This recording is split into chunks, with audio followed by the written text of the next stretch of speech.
Welcome back to my channel Arun's natural physics.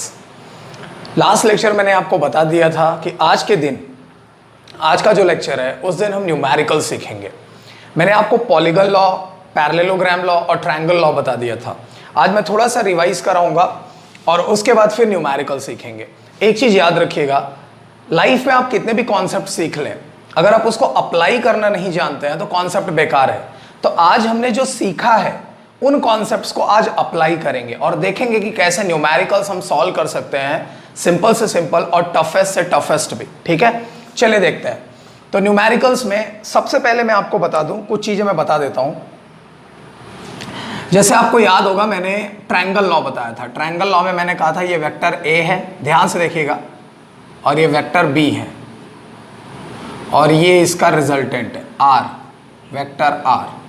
ठीक, triangle law क्या होता है? Vector R equals to vector A plus vector B, यही होता है ना। लेकिन आर ये रिजल्टेंट है, रिजल्टेंट में ए प्लस बी वेक्टर में है, लेकिन रिजल्टेंट का मैग्नीट्यूड भी होगा और डायरेक्शन भी होगा, है कि नहीं? तो पहले रिजल्टेंट का मैग्नीट्यूड निकालेंगे। तो याद है आपने इस आर का मैग्नीट्यूड निकाला था, तो यहाँ पे एंगल मैंने बीटा लिखा था या अल्फा लिखा था, वॉट एवर, आपके ऊपर है, जो लेना हो ले लीजिए। चलिए अल्फा ले लेते हैं। और याद है इसको मैंने आगे ऐसे बढ़ाया था, अगर वीडियो नहीं देखा है तो वापस जाके वहाँ देख लीजिए। और इसको मैंने ऐसे नीचे किया था, तो ये देखिए 90 डिग्री का बना। ठीक है, ये बी वेक्टर है, ये वाला लाइन, ये जो लाइन है बी वेक्टर है ना। तो अब वेक्टर नहीं लेना है, मैग्नीट्यूड हमको निकालना है। ये मैं आपको थोड़ा सा रिवाइज करा रहा हूँ। मैग्नीट्यूड, किसका मैग्नीट्यूड? रिजल्टेंट आर का, रिजल्टेंट आर का मैग्नीट्यूड। ठीक है, तो मैग्नीट्यूड आपको याद होगा, आपने ऐसे निकाला था, R equals to under root A square plus B square plus 2ab cos theta, निकाला था। अब आपको लग रहा होगा यहां तो सर अल्फा एंगल है, थीटा कहाँ है? तो थीटा ये है भाई, ये थीटा। ए और बी के बीच में एंगल कहाँ होता है? तो ए और बी का एंगल ये है, बताया था मैंने लास्ट लेक्चर, जाके अच्छे से देख लीजिएगा फिर इसको देखिएगा। तो ये ए और बी, ये बी है वेक्टर और ये ए वेक्टर, लेकिन हमको सिर्फ मैग्नीट्यूड की बात करनी है। तो हम वेक्टर ए का मैग्नीट्यूड सिर्फ ए लिखेंगे, वेक्टर बी का मैग्नीट्यूड सिर्फ बी लिखेंगे। अच्छा एक बात बताइए, मैंने बताया था कि अगर ये बी है तो ये सामने वाला कौन होगा? B sine theta. अगर आपको याद हो जाए तो बहुत अच्छी बात है। और ये नीचे वाला कौन होगा? B cos theta. Once again अगर आपको नहीं समझ रहा है तो लास्ट लेक्चर देख लीजिए, मैंने बताया है। आप इसमें इस ट्रायंगल में, सिर्फ इस छोटे वाले ट्रायंगल में साइन थीटा कॉस थीटा लगा लीजिए, आप देखेंगे कि ये बी कॉस थीटा आएगा, ये बी साइन थीटा। अगर आपको ये डायरेक्ट याद हो जाता है तो समझिए कि आप थोड़ा थोड़ा मास्टर हो रहे हैं। तो एक बार फिर से मैं बता दूं, ऐसे गिवन है, ठीक है, ये बी है। अब वेक्टर बी नहीं ले रहा हूं, सिर्फ मैग्नीट्यूड ले रहा हूं। ये बी है और ये थीटा है। चलिए बताइए ये सामने वाला क्या होगा? तो याद रखना, सामने वाला एंगल के सामने वाला साइन होता है, तो बी साइन। और ये एडजेसेंट वाला क्या होगा? B cos. याद रहेगा? अगर ये आपको याद है तो समझिए आप बहुत अच्छा करने वाले हैं। अच्छा एक और ले लेते एग्जांपल।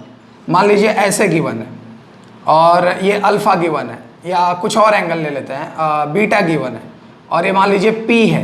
तो चलो बताओ ये कौन होगा? तो बीटा एंगल के सामने वाला पी साइन बीटा होगा ना, ठीक। और ये नीचे वाला कौन होगा? पी कॉस बीटा, होगा कि नहीं? तो थोड़ी सी आदत डाल लीजिए, ठीक है। अगर डायरेक्ट आपको आदत बन जाएगी तो बहुत अच्छा है। चलिए, अगर आपको समझ में नहीं आ रहा सर ये कैसे आया, तो once again I repeat, last वाला लेक्चर देखिए, मैंने बताया कैसे कॉस और साइन आया। और अगर लास्ट वाला भी नहीं देख रहा है तो आप ट्रिग्नोमेट्री लगा लीजिए, ठीक है। Sine theta equals to cos theta equals to, और आप देखिए इसका वैल्यू और इसका वैल्यू यही आएगा, ठीक। चलिए अब यहां देखते हैं, तो जरा नोटिस करिएगा, ये रिजल्टेंट आर है, आर का वैल्यू इतना आया, और थीटा क्या है? थीटा ए और बी दोनों वेक्टर के बीच का एंगल है। देखो ये बी वेक्टर है और ये ए वेक्टर, ऐसे अगर आगे आगे जाएगा, देखो ए वेक्टर और ये बी वेक्टर, सॉरी ये बी वेक्टर नहीं है बल्कि बी वेक्टर ये बी वेक्टर। तो ए और बी में कितना एंगल है? तो आपको लग रहा होगा ये वाला एंगल लेना है, नहीं ये वाला एंगल नहीं लेना है बल्कि ये वाला एंगल लेना है। ऐसा एक्स एक्सिस के साथ लेते हैं हमेशा एंगल, पॉजिटिव के साथ। तो ये कितना एंगल बन रहा है? थीटा, ठीक है। तो याद रखना उस एंगल को लेना है। तो ये जो 2ab cos थीटा है, ऐसे साथ में लगे हुए हैं, तो समझ जाना कि ए और बी के बीच का एंगल थीटा है, ठीक। अच्छा अगर आपसे कोई कहे कि ये अल्फा किसका एंगल है, तो अल्फा रिजल्टेंट का एंगल है ए के साथ या किसी वेक्टर के साथ। अल्फा किसका एंगल है? अल्फा एंगल है रिजल्टेंट आर का, किसके साथ? With any vector. अब वो वेक्टर कोई भी हो सकता है, चाहे ए हो सकता है, बी हो सकता है। अगर आप बी यहां लिखे होते तो बी के साथ होता, और अगर ए आपने यहां लिखा है तो ए के साथ है, तो आर विद एनी वेक्टर। तो अल्फा किसके बीच का एंगल है? रिजल्टेंट के, याद रखना। या यहां पे अगर मैं बीटा लेता हूं, अगर यहां मैं बीटा लेता हूं तो बीटा किसके बीच का रहेगा? आर और किसी उसके, ठीक है। तो ये रिजल्टेंट का एंगल है, ये भूलिएगा मत। आज बहुत बेसिक चीज बता रहा हूं, ध्यान से समझिए, फिर न्यूमेरिकल सीखेंगे। देखिए, तो रिजल्टेंट कितना एंगल बना रहा है? आर, अल्फा बना रहा है। रिजल्टेंट आर कितना एंगल बना रहा है? अल्फा बना रहा है किसी एक वेक्टर के साथ। थीटा किसके बीच का एंगल है? ए और बी के। ए और बी के बीच का एंगल कितना है? थीटा। तो ये देखिए आपके सामने ये फॉर्मूला आ गया, ठीक। अच्छा, अब इसमें आपसे क्या पूछेगा? Greatest value of resultant. आपको याद है ग्रेटेस्ट वैल्यू मैंने कल बताया था, अगर दोनों वेक्टर एक ही डायरेक्शन में हो, मतलब ए भी इधर जा रहा हो, वेक्टर ए भी इधर जा रहा हो, बी भी इधर जा रहा हो, ठीक। तो ये देखो दोनों ऐसे प्लस होके बड़ा हो जाएंगे कि नहीं? ठीक है, लास्ट वीडियो अगर आपने देखा हो तो सब समझेंगे आपको। तो देखिए, टाइप ऑफ वेक्टर से मैंने वीडियो बनाया है, लेक्चर 1 लेक्चर 2 ऐसा करके। तो वो सारे वीडियो अगर आप देखेंगे तो याद रखिए, हर वीडियो मेरे लास्ट वीडियो से अटैच्ड है। तो एक एक वीडियो आप देखते जाएंगे, सब समझते जाएंगे मैं क्या कर रहा हूं। और एक चीज याद रखना बच्चों, ये सारे कंटेंट आपको नीट में मिलेंगे और आईआईटी जेईई मेंस तक मिलेंगे। यहां तक कि एडवांस तभी आप क्वालिफाई कर सकते हो जब आपको ये बेसिक्स आते हैं, बिना बेसिक के कुछ नहीं होगा। तो यहां पे देखिए, तो ग्रेटेस्ट वैल्यू कब आती है? बड़ी वैल्यू, ग्रेटेस्ट वैल्यू। तो याद रखना, ग्रेटेस्ट वैल्यू तब आती है जब रिजल्टेंट आर किसके इक्वल हो? ए प्लस बी के। ये मैंने बताया था, वेक्टर में नहीं, R equal to A plus B. और स्मॉलेस्ट वैल्यू कब होता है? स्मॉलेस्ट वैल्यू ये सब मैं बता चुका हूं, आर ए माइनस बी। मतलब रिजल्टेंट छोटा कब होगा? जब ए माइनस बी आएगा। रिजल्टेंट बड़ा कब माना जाएगा? जब ए प्लस बी आएगा, ठीक है। अच्छा, ये कब आया था? ये जब वेक्टर एक ही डायरेक्शन में हो। ये कब आता था? जब थीटा 0 डिग्री हो। मतलब ये जो थीटा है ये 0, जब 0 होगा तो ये इधर ही हो जाएगा ना, बी। तो थीटा 0। ये ए माइनस बी कब होता है? जब थीटा 180 डिग्री पे हो। मतलब ये बी इधर ना हो के इधर हो जाए, इधर उल्टा हो जाए बी, ठीक। तो ये कितना एंगल बन जाएगा? 180 बन जाएगा कि नहीं? तो जब 180 डिग्री होगा तो ए माइनस बी, और जब सेम डायरेक्शन में होगा तो 0 डिग्री। तो याद रखना, सेम डायरेक्शन में रिजल्टेंट सबसे बड़ा आता है। उल्टा, एक वेक्टर आगे जा रहा है, एक वेक्टर पीछे, उल्टा आ रहा है तो रिजल्टेंट सबसे छोटा आता है। तो R equal to A minus B. और ए माइनस बी कब होता है? जब थीटा 180। ए प्लस बी कब होता है? जब थीटा 0। तो याद रखना, ऐसे न्यूमेरिकल आते हैं। The greatest and smallest value of two vectors is given 7 Newton and ऐसा कुछ करके गिवन। तो समझ जाना कि ग्रेटेस्ट मतलब ए प्लस बी की बात हो रही है और स्मॉलेस्ट मतलब ए माइनस बी की बात हो रही है, ठीक है। ऐसे न्यूमेरिकल मैं अभी सॉल्व कराऊंगा। अच्छा, अब आपको डायरेक्शन चाहिए। किसका डायरेक्शन चाहिए? ये तो मैग्नीट्यूड ऑफ आर, आर का मैग्नीट्यूड निकाल लिया। अब रिजल्टेंट का डायरेक्शन चाहिए। तो डायरेक्शन किसका? रिजल्टेंट का, वेक्टर आर का। तो डायरेक्शन के लिए देखो, ये रिजल्ट आर है, ये रिजल्ट आर है ना, तो आर का एंगल यहां कितना दिख रहा है? अल्फा दिख रहा है। ये थीटा मत लेना, थीटा वेक्टर ए और बी के बीच का एंगल है, और अल्फा किसके बीच का एंगल है? रिजल्टेंट का। तो यहां पे टैन अल्फा लेना, टैन अल्फा।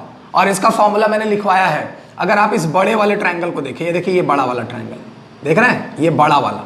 तो देखिए, टैन अल्फा इक्वल्स टू सामने का बी साइन थीटा अपॉन ये बेस, परपेंडिकुलर अपॉन बेस, होता है कि नहीं? तो यहां से यहां तक ए है और इतना बी कॉस थीटा है, तो ए प्लस बी कॉस थीटा। बच्चों वेक्टर मत लिखना, क्योंकि वेक्टर की बात नहीं हो रही यहां पे, ठीक है, सिर्फ मैग्नीट्यूड की बात हो रही है। तो मैंने सिर्फ मैग्नीट्यूड वाले वैल्यू लिखे हैं और ये निकल गया आर का डायरेक्शन, ठीक है। तो देख लीजिए, जब डायरेक्शन निकालना हो तो ये फॉर्मूला लगाना। किसका? रिजल्टेंट का डायरेक्शन निकालना हो। वंस अगेन मैं जो बता रहा हूं उसको ध्यान सुनना, रिजल्टेंट का डायरेक्शन लगाना हो तो ये फॉर्मूला, ठीक है। अब फटाफट ये फॉर्मूले का प्रैक्टिस कर लो। चलो देखते हैं, एक एक चीज आप ध्यान से सुनना बच्चों, और बहुत इत्मीनान से, बहुत पेशेंस से, बहुत धैर्य से, तब आपको ये समझ में आएगा कि एक्चुअली मैं क्या कह रहा हूं। कभी कभी क्या होता है कि आप बोर होने लगते हैं, आपको लगता है कि ओहो ये क्या चल रहा है। और अगर आपको फिजिक्स सीखना है तो थोड़ा सिंसियर तो बनना पड़ेगा। दुनिया में वो कहते हैं ना कि सक्सेस कैसे होना है, सक्सेस कैसे होना है, तो मेरे पास एक ही मंत्र है सक्सेस का, hard work, hard work, hard work. जितना आप हार्ड वर्क कर सकते हो बेटा करो। देखो यहाँ पे वंस अगेन फटाफट मैं बना देता हूँ। चलो मान लेते हैं ये वेक्टर P है, ये वेक्टर Q है, ठीक, और ये रिजल्टेंट है R, ठीक। तो ये एंगल क्या ले लिया, चलो मान लो अल्फा ले लिया, और इसको मैंने ऐसे आगे बढ़ा लिया, इसको मैंने ऐसे नीचे कर लिया, इसको क्या ले लिया, थीटा ले लिया। अच्छा, अगर ये Q है तो ये कितना होगा, सामने वाला Q साइन थीटा होगा, और यहां से यहां तक कितना होगा, Q कॉस थीटा। बोलो समझा। अच्छा, रिजल्टेंट का डायरेक्शन तो टैन अल्फा, रिजल्टेंट का डायरेक्शन तो रिजल्टेंट का अल्फा है ना, तो टैन अल्फा कितना होगा बोलो। तो ये पूरा वाला ट्रायंगल लेना पड़ेगा। तो सामने कौन है, Q साइन थीटा अपॉन ये पूरा बेस, तो बेस यहां से यहां तक P है, यहां से Q कॉस है, तो P प्लस Q कॉस। बोलो याद रहेगा, पक्का याद रहेगा, ठीक है। और जो रिजल्टेंट होता है, रिजल्टेंट तो आपको मालूम है कि R का वैल्यू अंडर रूट, अब यहाँ पे पी क्यू लिया था तो P square plus Q square plus 2pq cos theta, ठीक है। तो कंफ्यूज मत होना, बहुत ही सिंपल चीज है भाई, आपके समझ के ऊपर है। एक और एग्जांपल ले लेते हैं। अच्छा, ये तो ट्रायंगल हो गया। चलिए इसी तरह से पैरेललोग्राम जरा देख लेते हैं। पैरेललोग्राम, तो पैरेललोग्राम में अगर आपको याद हो तो मैंने बताया था कि पैरेललोग्राम के दो साइड ले लो। ये देखो, एक साइड ये हो गया, चलो मान लो ये साइड है P और ये साइड है Q, ठीक है। वैसे बुक में पहले ए बी लिया है, तो पहले ए बी से ही समझ लो, फिर बाद में बदल देंगे। ए बी लिया है, ठीक।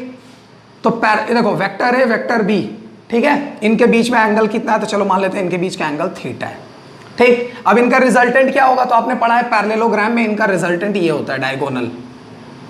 डायगोनल होता है कि नहीं, तो ये डायगोनल हो गया। डायगोनल मतलब ये आर रिजल्टेंट। तो रिजल्टेंट का एंगल कितना है, अल्फा है। जरा ध्यान से देखना, थीटा ए और बी के बीच का एंगल है, ए और बी के बीच का एंगल थीटा है, और रिजल्टेंट का एंगल कितना है, अल्फा है, ठीक है। अच्छा, अब कैसे करेंगे, तो इसको ऐसे मिलाते थे, इसको ऐसे मिलाते थे, है ना, इसको ऐसे मिलाते थे, और फिर ये ऐसे डॉट डॉट और ये ऐसे, तो ये एंगल कितना होगा, तो ये देखो ये थीटा है, तो ये भी कितना होगा, थीटा होगा।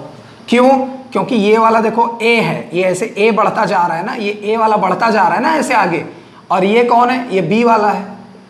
तो ये ए वाला है, ये ए वाला है, ये बी वाला है, तो बीच में एंगल कितना है, थीटा, ठीक है। अच्छा, अब क्या करेंगे, फिर से बी के सामने ये कौन होगा, तो बी साइन थीटा होगा। ये कौन होगा, यहां से यहां तक तो बी कॉस थीटा होगा। फिर से रिजल्टेंट का, आर का आपको डायरेक्शन चाहिए, तो टैन आर का कितना एंगल बन रहा है, अल्फा बन रहा है, तो टैन अल्फा। याद रखना, मैं बार बार क्यों बता रहा हूं, आपको लग रहा होगा सर ये तो आता है, आगे चलिए, लेकिन मैं इसलिए बता रहा हूं क्योंकि सबसे ज्यादा कंफ्यूजन यही होगा।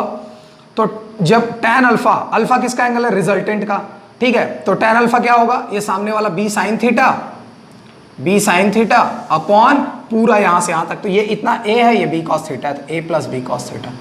मेरी बात समझ में आ रही है, तो याद रखना रिजल्टेंट का एंगल अलग होता है, ठीक है। अच्छा, डायरेक्शन, ये तो डायरेक्शन हो गया। मैग्नीट्यूड आर, आर अगर आर निकालना है तो under root A square plus B square plus 2ab cos theta, ये तो आपको मालूम है, B square plus 2ab cos theta. इसमें भी सेम वही होता है, ट्राइंगल वाला ही रूल होता है। अच्छा, अब फटाफट आप मेरे को बताओ, आर का ग्रेटेस्ट वैल्यू कब होगा, ग्रेटेस्ट वैल्यू, तो ग्रेटेस्ट वैल्यू तब होगा जब थीटा 0 डिग्री होगा, मतलब जब दोनों वेक्टर एक ही तरफ जाएंगे। तो आर का वैल्यू क्या, रिजल्ट कितना निकलेगा, a प्लस बी, मत भूलना। स्मॉलेस्ट वैल्यू कितना होगा, स्मॉलेस्ट, तो स्मॉलेस्ट तब होता है जब थीटा का वैल्यू 180 डिग्री होता है, मतलब एक आगे जाए और एक पीछे जाए। तो रिजल्टेंट कितना होगा, आर का वैल्यू a माइनस बी। तो ये दोनों मत भूलिएगा, बहुत काम आने वाला है, ठीक है। अच्छा, इतना हो गया, चलिए आगे बढ़ते हैं। अब आते हैं बच्चों, ये तो मैंने थोड़ा सा रिवीजन करा दिया, अब आते हैं न्यूमेरिकल्स में। अब अप्लाई करना सीखते हैं अपने कॉन्सेप्ट को जो आपने अभी तक सीखा है, ठीक है। चलिए, कॉन्सेप्ट क्या है ध्यान समझिए। सबसे ज्यादा तो नॉर्थ ईस्ट साउथ को लेके क्वेश्चन आता है, तो चलिए मान लेते हैं ये ईस्ट है, मान क्या लेते हैं, वैसे भी इसको अज्यूम करते ही हैं ईस्ट। ये क्या लेते हैं, वेस्ट। ये क्या लेते हैं, नॉर्थ। ये क्या लेते हैं, साउथ, ठीक है। अच्छा, मैं आपको कुछ चीज बताना चाहता हूं। अगर कभी ऐसा लिखा हो ड्यू ईस्ट, तो समझ जाओ ड्यू ईस्ट का मतलब, ये नोट कर लेना आप, ड्यू ईस्ट का मतलब होता है टूवर्ड्स ईस्ट, टूवर्ड्स ईस्ट मतलब ईस्ट की तरफ। लेकिन अगर ऐसे लिखा हो east of south, east of south, east of south. अगर ऐसे लिखा हो कहीं फिजिक्स के बुक में कि एक रिजल्टेंट को बताइए कि वो ईस्ट ऑफ साउथ से कितना एंगल बनाता है, तो अगर ऐसा लिखा हो तो समझ जाना कि साउथ से एंगल बनाना है ईस्ट की तरफ। ठीक है, साउथ से एंगल बनाना है ईस्ट की। जैसे मैं इसको देखो यहां दिखा रहा हूं, ईस्ट ऑफ साउथ को यहां दिखाना है, तो ये ईस्ट है ये साउथ है, तो ईस्ट ऑफ साउथ मतलब साउथ से ईस्ट जाओ, तो ये साउथ है और ये हो गया आपका रिजल्टेंट आर। लेकिन साउथ से ऐसे एरो मैंने लगा दिया, साउथ से किधर जा रहे हैं आप, ईस्ट की तरफ, तो इसको आप थीटा ले सकते हैं या अल्फा ले सकते हैं। मेरी बात समझ में आ रही है? चलिए एक और देख लेते हैं। मान लीजिए दिया है वेस्ट ऑफ साउथ या वेस्ट ऑफ ईस्ट, नहीं sorry west of north given है, जैसे मान लो वेस्ट ऑफ नॉर्थ गिवन है, तो वेस्ट ऑफ नॉर्थ का क्या मतलब, नॉर्थ से वेस्ट। तो ये देखो ये नॉर्थ है तो रिजल्टेंट आपका इधर आएगा। चलो मान लो ये रिजल्टेंट है तो नॉर्थ से एरो लगा दो, मतलब नॉर्थ से आप किधर जा रहे हैं, वेस्ट जा रहे हैं। बात समझा? ये छोटी छोटी बातें हैं, बहुत से लोग कंफ्यूजन होता है, लेकिन मैं आपको बता रहा हूं, नोट कर लीजिएगा ये सब। ठीक है, तो नॉर्थ टू वेस्ट कैसे जाना है, साउथ टू ईस्ट कैसे जाना है। ठीक है, चलिए अब आगे बढ़ते हैं। छोटे छोटे सारे डाउट जो मुझे समझ में आ रहा है कि ऐसा होता है कभी कभी बच्चों के साथ, तो वो चीज आप समझ लीजिए। ठीक है, चलिए न्यूमेरिकल में देखते हैं। मान लेते हैं कि ऐसे आपने डायरेक्शन बना दिया। ठीक है, एक आदमी है वो जो है ईस्ट में जा रहा है, 30 मीटर ईस्ट में गया। ठीक है, एक आदमी है 40 मीटर ईस्ट में गया, सॉरी 40 मीटर नॉर्थ में गया। ठीक, तो इनका रिजल्टेंट क्या होगा, इनका रिजल्टेंट क्या होगा, तो भाई 30 मीटर इधर 40 मीटर इधर, तो रिजल्टेंट यही होगा।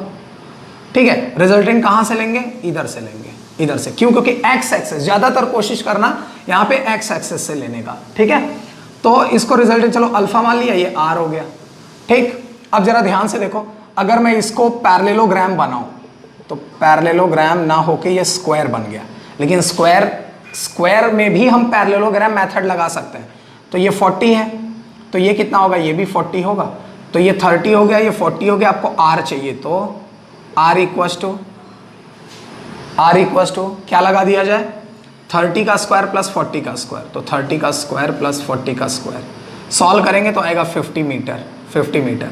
ठीक है, मैं आपको दो मेथड बताता हूँ, पहले ऐसे देख लीजिए। 30 मीटर इधर जा रहा था, 40 मीटर इधर जा गया है एक बंदा, दोनों का रिजल्टेंट क्या होगा, तो दोनों का रिजल्टेंट आर इतना आएगा, कितना, 50 मीटर। अगर आपसे पूछे कितना एंगल बना रहा है, डायरेक्शन क्या होगा रिजल्टेंट का, तो डायरेक्शन होगा tan और ये अल्फा, तो tan अल्फा इक्वल टू, चलो बताओ सामने कौन दिख रहा है, सामने tan का फॉर्मूला क्या होता है, opposite upon base, opposite upon adjacent या परपेंडिकुलर अपॉन बेस। तो परपेंडिकुलर कौन है 40 और बेस कौन है 30, कैंसिल हो गया। तो अल्फा का वैल्यू कितना आ गया, tan इनवर्स 4/3। ये देखो आंसर आ गया। ठीक है, एक स्टेप में आ गया। लेकिन अगर आपको लगता है कि सर हमने तो r equal to A square plus B square ऐसा वाला सीखा है, आप कुछ अलग ही बता रहे हैं, उससे भी बताइए। तो देखिए उससे कैसे सॉल्व करेंगे, देखना। ठीक है, चलो रेडी हो जाओ। चलो मान लो ये a है और ये b है, वेक्टर b है और ये रिजल्ट r है। ठीक, अच्छा एक बात बताओ, वेक्टर a और वेक्टर b, ये a और b के बीच में कितना एंगल है, तो a और b के बीच में 90 डिग्री का एंगल है। मैं सिर्फ a और b की बात कर रहा हूँ, ध्यान से देखना। ये a है और ये b है, तो a और b के बीच में 90 है। और रिजल्ट का कितना एंगल है, तो रिजल्ट का ये अल्फा एंगल है, ये रिजल्ट है ना। मेरी बात समझ में आ रही है? तो चलो फटाफट आ जाओ, रूल लगाओ। r equal to A square plus B square plus 2ab cos theta, होता है कि नहीं, कॉस थीटा।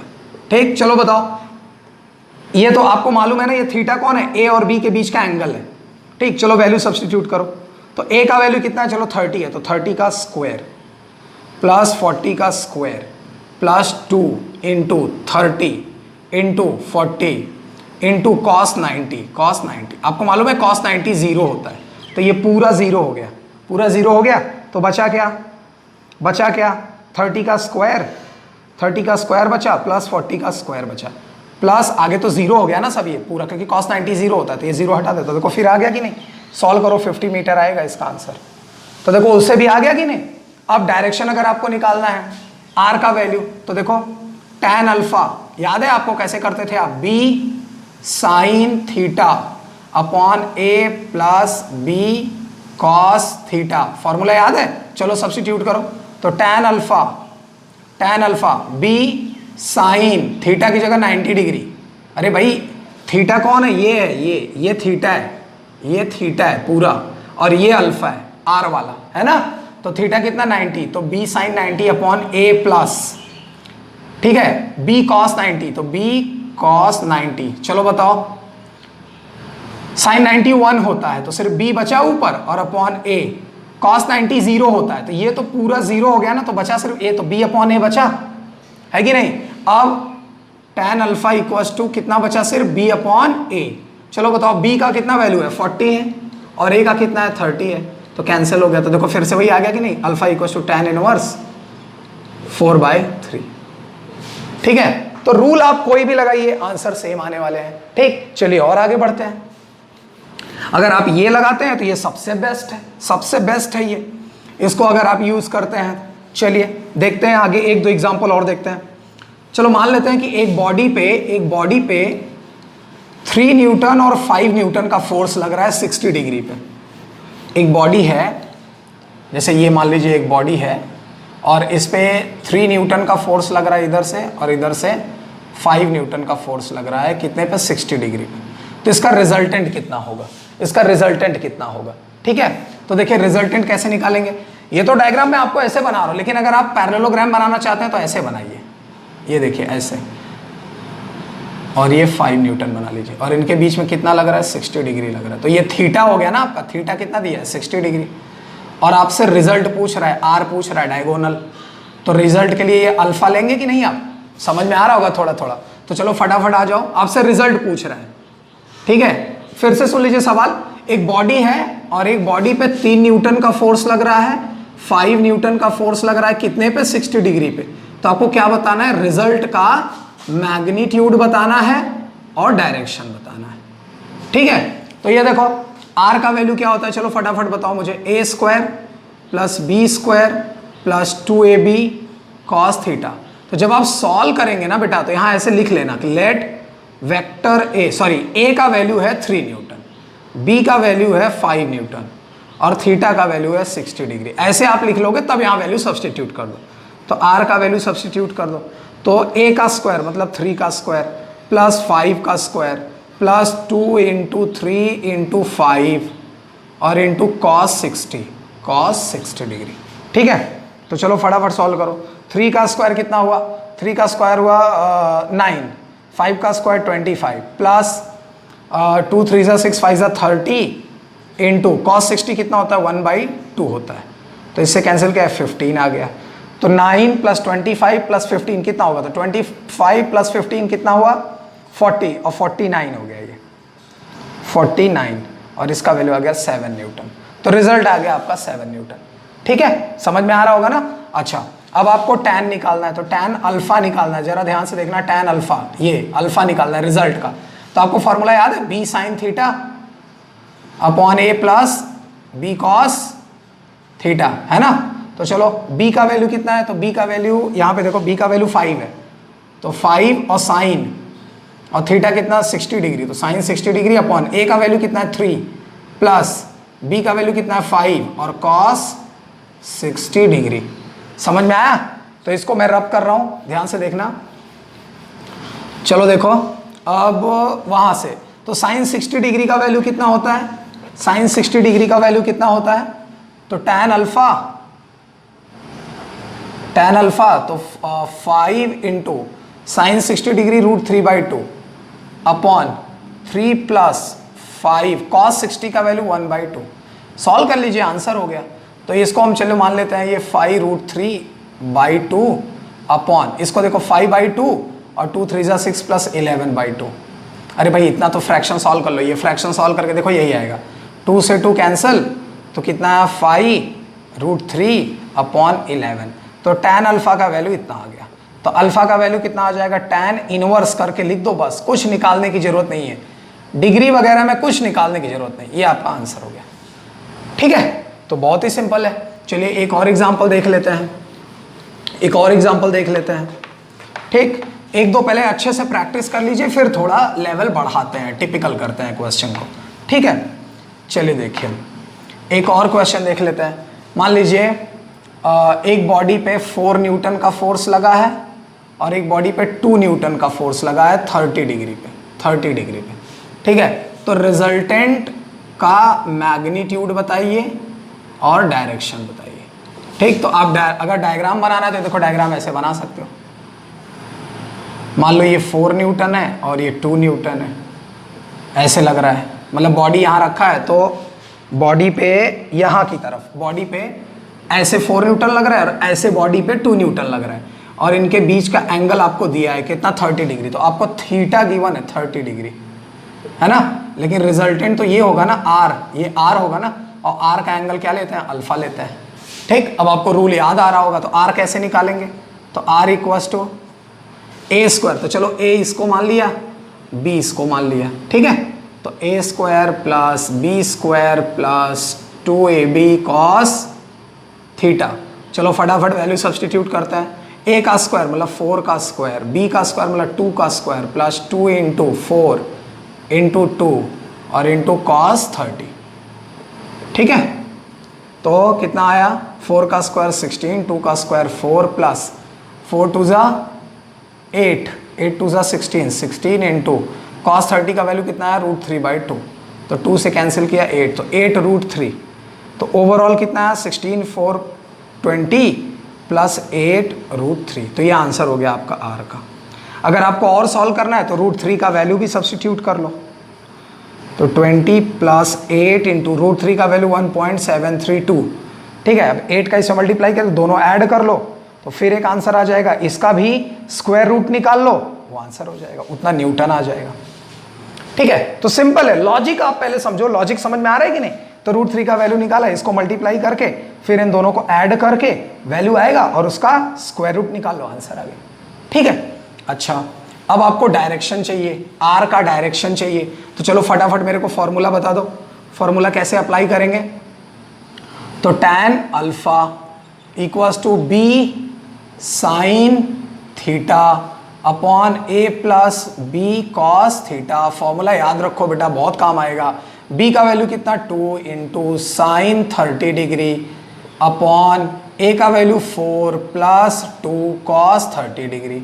चलो देखो फटाफट, तो 2 इंटू साइन 30 का वैल्यू 1/2, 4 प्लस 2 इंटू कॉस 30 का वैल्यू √3/2, तो 2 से 2 कैंसिल, 2 से 2 कैंसिल, बचा कितना 1/4 प्लस √3, इतना बचा। ठीक है, आप चाहें तो इसको रैशनलाइज कर सकते हैं मैथमेटिक्स में, तो ऊपर नीचे 4 माइनस √3 से मल्टीप्लाई कर लीजिए। ठीक है, ये रैशनल, ये तो मैथ्स में आ गया मैं, अदरवाइज अगर आप यहीं छोड़ देते तो यही आंसर हो जाता। ठीक, तो याद रखिएगा, रैशनलाइज कर लिया तो 4 माइनस √3 अपॉन 4 का स्क्वायर 16, 3 का 3, 16 माइनस 3 कितना 13, तो ये आंसर आ गया। तो अल्फा इक्वल टू कितना हो जाता, tan इनवर्स हो जाता। ठीक है, और 4 माइनस √3 अपॉन 13 हो जाता। या अगर आपको लगता है सर ये मेरे को नहीं करना है, थोड़ा सा कॉम्प्लिकेटेड लग रहा है, तो मत कीजिए, आप यहीं पे छोड़ दीजिए ना, ये देखिए ए यहाँ पे छोड़ दीजिए। ठीक है, तो यहाँ पे tan अल्फा का वैल्यू, तो alpha equals to tan inverse, alpha equals to tan inverse 1/4 plus √3, ऐसे ही छोड़ दीजिए, आंसर हो गया। ठीक, और आगे आपका मन सॉल्व करने को कर रहा है तो √3 का वैल्यू लिख लीजिए, 1.732 दोनों प्लस कर दीजिए, फिर डिवाइड कर लीजिए, फिर भी आंसर आ जाएगा। तो लॉजिक है पूरा, कैसे भी आप सॉल्व कर लो, जो आपको 4 ऑप्शन में दिया रहेगा वहां तक पहुंचना है। लेकिन मैं आपको बता रहा हूं कि कैसे फॉर्मूला अप्लाई करते हैं, आपने जो कॉन्सेप्ट सीखा है उसको अप्लाई कैसे करना है वो देखेंगे। ठीक है, चलिए अब मैं आपको टेक्सचुअल कुछ न्यूमेरिकल्स बताता हूं, कुछ टेक्सचुअल न्यूमेरिकल्स बताता हूं। देखिए ध्यान से, यहाँ पे एक सेंट्रल स्कूल में दिया था दिल्ली बोर्ड में 2002 में, 2004 में, 2014 में, इतने क्वेश्चन आए। ध्यान से सुनना क्या कह रहा है, 2 equal forces have their resultant equal to either. देखना, 2 इक्वल फोर्सेस मतलब फोर्सेस इक्वल है, 2 equal forces have their resultant equal, have their resultant equal मतलब रिजल्टेंट भी इक्वल है, रिजल्टेंट इक्वल आइदर, आइदर। ठीक, what is the inclination between them, what is the inclination between them, between मतलब 2 equal force, तो what is the angle between 2 forces ये पूछ रहा है। तो what is inclination, inclination between them, ठीक है। अब ये क्वेश्चन आपसे कैसे भी पूछ सकता है, ये कैसे भी क्वेश्चन आपको पूछ सकता है। जैसे आपसे ये क्वेश्चन ऐसे ना पूछ के ऐसे पूछेगा कि there are two forces having equal magnitude and their resultant is also equal, then find the angle between them. तो लॉजिक तो एक ही हो रहा है ना। चलिए देखिए कैसे सॉल्व करेंगे इस क्वेश्चन को, कैसे सॉल्व करेंगे। तो सॉल्यूशन में देखिए, ध्यान से देखिएगा, टू इक्वल फोर्सेस, चलिए मान लेते हैं जो F है, ठीक है, F1 है और जो F2 है, ये F1 और F2 वेक्टर का जो मैग्नीट्यूड है वो F है, तो दोनों इक्वल फोर्स F हो गए। रिजल्टेंट जो R है, R वो भी कितना है, F है। बात समझ रहे हो? अगर आपको ये नहीं लगाना तो मत लगाओ, ज्यादा कंफ्यूजन अगर हो तो देखो two equal forces F1 F2 दो फोर्सेस है और दोनों का वैल्यू F है। हैव देयर रिजल्टेंट इक्वल, तो R का वैल्यू F है। What is the inclination between them, तो चलो फॉर्मूला अप्लाई कर लेते हैं। अभी तक आपने क्या पढ़ा था, A1 A2 पढ़ा था, लेकिन यहाँ पे मैंने F1 F2 लिख दिया, तो डरने की कोई बात नहीं। R का वैल्यू चलो मुझे बताओ क्या होता है, a square plus B square plus 2ab cos theta. तो a की जगह F1 स्क्वायर, b की जगह F2 स्क्वायर प्लस ab की जगह 2F1 F2 और cos थीटा। चलो बताओ इतना समझा। अब सारे वैल्यू सब्स्टिट्यूट कर दो, ये तो गिवन है ना, ये तो आपको गिवन है। तो F1 F2 का वैल्यू कितना है F, R का वैल्यू कितना है F, तो हर जगह F लिखो। R की जगह देखो मैंने F लिख दिया, यहां आ जाओ। F1 की जगह F का स्क्वायर, F2 की जगह यहां भी F, ठीक, 2 F1 F2 यहां भी F ही लिखेंगे ना, तो यहां भी F यहां भी F, तो F का स्क्वायर और cos थीटा। चलो बताओ इतना समझा। और आपको थीटा ही पूछ रहा है, आपको पूछ रहा है एंगल कितना है, ठीक। तो इसको मैं आपको दो ट्रिक से बताऊंगा, पहले आप इसको देख लीजिए, देखिए ध्यान से। तो ये एफ स्क्वायर कितना हो गया 2f स्क्वायर, प्लस यहां भी कितना हो गया 2f स्क्वायर और cos थीटा, ठीक है, और इधर f, ठीक। स्क्वायरिंग ऑन बोथ साइड, ध्यान से देखना, मैंने दोनों साइड स्क्वायर कर दिया। स्क्वायरिंग ऑन बोथ साइड, दोनों साइड जब स्क्वायर करोगे आप, तो चलो बताओ क्या होगा, ये f स्क्वायर हो जाएगा, ये f स्क्वायर हो जाएगा, और इधर का जो स्क्वायर रूट है वो हट जाएगा, तो 2f square plus 2f square cos theta, ठीक। इस 2f स्क्वायर को इधर ला दो, तो f square minus 2f square equals to 2f square cos theta, ठीक है। ये 2f स्क्वायर तो minus f square equals to 2f square और इधर cos theta, f square cancel, यहाँ पे 1 बचा, 2 को इधर ला दो तो -1/2, ये हो गया cos थीटा, ठीक। तो -1/2 किसका वैल्यू होता है, cos 120 का, तो cos 120 equals to cos theta, cos cancel, तो थीटा का वैल्यू 120 डिग्री। समझ में आया? सिंपल है कि नहीं, है ना? तो इस तरह से आप इसको सॉल्व कर सकते हैं, ठीक है। एक और मेथड ट्राई कर लेते हैं, देखियो कितना सिंपल है, वो डायग्राम बेसिस पे ही हम लोग सॉल्व कर लेंगे, ठीक है। देखिएगा ध्यान से, तो हाँ, वंस अगेन, दो फोर्सेस हैं, दोनों इक्वल है और रिजल्टेंट भी इक्वल है, मतलब R भी F है, ठीक। थीटा पूछ रहा है, देखो ध्यान से, मैंने क्या किया, ऐसे दो फोर्स बना लिया, ये F है, ये भी F है, मेरी बात समझ रहे हैं। और ये चलो मान लेते हैं ये R है आपका, R रिजल्ट R, जबकि R भी तो F है, लेकिन अभी नहीं लिखेंगे, अभी मान लीजिए R है, ठीक। अच्छा, जब R नहीं था तो चलो इनके बीच का एंगल मान लेते हैं, देखो इनके बीच का एंगल थीटा होना चाहिए ना, चलो मान लेते हैं इनके बीच का एंगल कितना है, थीटा है, ठीक। दोनों बराबर है ना, तो दोनों जब बराबर है तो रिजल्टेंट बीचों बीच जाएगा, तो ये थीटा तो पूरा है ना, पूरा थीटा है, तो आधा कितना हुआ, आधा θ/2, ये भी कितना हुआ, ये भी θ/2, और पूरा कितना है, पूरा तो थीटा है। मेरी बात समझ रहे हो?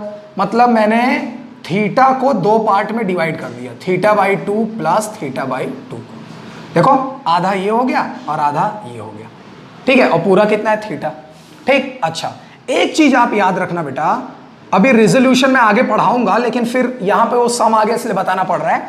अगर मान लो ये R है और ये थीटा है, तो ये कितना होगा, ये होगा R cos थीटा, ध्यान से। और मान लो ये आर है और ये थीटा है, तो ये कितना होगा, ये भी वही होगा आर कॉस थीटा। फिर से देखो, ये देखो फिर से, ये एंगल ये ए है, ठीक, तो ये कितना होगा ए कॉस थीटा, ठीक। अगर अगर अगर ये ए है तो ये कितना होगा ए कॉस थीटा, ठीक है। ये रूल है, मैं आपको बताऊंगा जो है लेटर ऑन बताऊंगा, अभी फ्यूचर में और भी लेक्चर बनाने इस पे। अच्छा एक और एग्जांपल देख लो, पहले आप इस एग्जांपल को समझ लो कैसे आ रहा है। अगर आप ट्रिग्नोमेट्री लगा सकते हो, मैथमेटिक्स तो आ जाएगा, अदरवाइज मैं आपको बताऊंगा, डोंट वरी। चलो मान लो ये P है और ये थीटा बाई 2 है, तो ये कितना होगा, ये वाला ये, तो ये होगा P cos थीटा बाई 2, होगा कि नहीं, होगा ना। अच्छा मान लो ये थीटा बाई 2 है और ये P है, तो ये कितना होगा, तो ये होगा P cos थीटा बाई 2। तो कहने का मतलब ये है कि चाहे आप, ऐसे दो लोग हैं, चाहे आप इधर का एंगल देखो चाहे आप इधर का एंगल देखो, दोनों कॉस ही होते हैं। अगर दोनों के बीच में कोई एंगल है तो ये भी कॉस में आता है, ये भी कॉस में आता है, ठीक है। तो चलिए ये मैं आपको रिजोल्यूशन में सिखाऊंगा। अगर आपको अभी भी कंफ्यूजन हो रहा है बेटा कि सर ये कैसे आ रहा है, तो प्लीज डोंट माइंड, मैं आपको ये लेटर ऑन बताऊंगा। और अगर आपका दिमाग थोड़ा काम कर रहा है तो आप ट्रिग्नोमेट्री लगा के देखिए, काम आएगा, ठीक है। तो चलिए देखिए ध्यान से, एक बार फिर से आप मेरे को थोड़ा रिवाइज करा दीजिए। यहाँ पे देखिए, चलिए बताइए, ये f है तो ये कितना होगा f cos थीटा, होगा कि नहीं, ये f cos थीटा होगा। और अगर ये, सॉरी ये थीटा होना चाहिए, अगर ये f है तो ये कितना होगा, ये f cos थीटा होगा, ठीक। इतना समझ में आया। अब मेरे को बताओ, अब मेरे को बताओ, ध्यान से देखना, ये f है, सिर्फ आधे को देखो, आधे को, ये थीटा बाई 2 को देखो, ये f है तो ये कितना होगा, ये कितना होगा, तो ये f cos थीटा बाई 2 होगा। अरे भाई ये वाला f cos थीटा बाई 2 होगा, ठीक है ना। तो ये अगर f है तो ये वैल्यू कितना आया, ये वैल्यू कितना आया, तो ये वैल्यू आया f cos theta by 2, f cos theta by 2 आया कि नहीं, आया कि नहीं, ठीक है ना।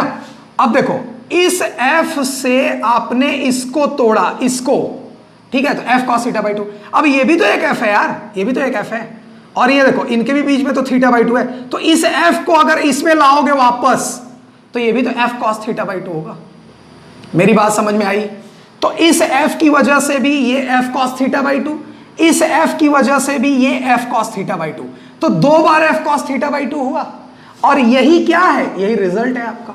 तो रिजल्ट क्या आ गया, रिजल्ट क्या आ गया, f cos theta by 2 plus f cos theta by 2। बताइए इतना समझा। अब रिजल्ट खुद f है, दिया है ना, तो रिजल्ट के नीचे f लिख दो, और f cos थीटा बाई 2 तो ये 2f cos थीटा बाई 2 हो गया। बात समझ में आ रही है।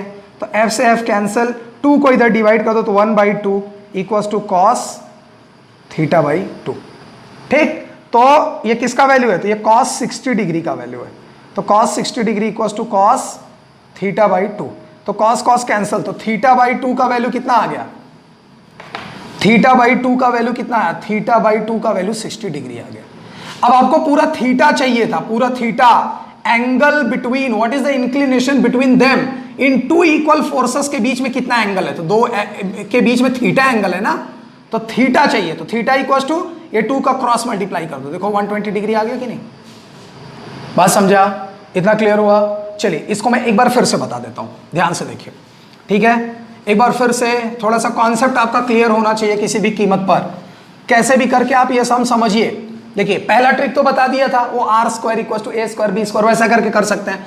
दूसरा ट्रिक समझिए एक बार फिर से, अगर ये थीटा बाई 2 है और ये एफ है तो ये कितना होगा, तो ये वाला हिस्सा भी एफ कॉस थीटा बाई 2 होगा, अभी बताया था ना। अच्छा अगर इधर भी एक है और ये भी एफ है और ये थीटा बाई 2 है, तो ये अगर ये एफ है तो इधर हिस्सा में ये वाला भी क्या होगा, तो ये भी f cos थीटा बाई 2 होगा। अरे भाई 2 लोग होंगे ना, अगर ये अकेले f होता तब तो ये f cos थीटा बाई 2 होता, लेकिन ये भी है और ये भी f है, और यहां भी थीटा बाई 2 बन रहा है, यहां भी थीटा बाई 2 बन रहा है, ठीक है। तो इसको अब मैं थोड़ा सा बड़ा करके दिखाता हूं, ध्यान से देखना। ये देखो ऐसे आपका एंगल गिवन है, ऐसे, तो ये कितना है f है, ये कितना है f है, इनके बीच में एंगल कितना है, तो इनके बीच में एंगल थीटा है, इनके बीच में एंगल थीटा है, ये आपको मालूम है। लेकिन मुझे क्या करना है, मुझे रिजल्टेंट बनाना है, तो ये आपका रिजल्टेंट r हो गया, ठीक। अब बताओ पूरा एंगल कितना है, पूरा थीटा, तो आधा कितना होगा, आधा थीटा बाई 2 होगा, ये आधा कितना होगा, ये भी θ/2 होगा। ठीक, चलो अब इस f को, ये देखो ध्यान से, ये f है ना, तो ये कितना होगा, तो ये होगा, ये कितना होगा, f cos θ/2 होगा। अरे भाई ये लाइन f cos, ये f है, ठीक है, तो ये cos में ही आएगा ना, और यहाँ θ/2 है तो θ/2। अब ये देखो ये भी तो f है, ये f है ना, तो इस f को भी इस लाइन पे लाओ, तो ये f भी इधर आके f cos θ/2 हो गया।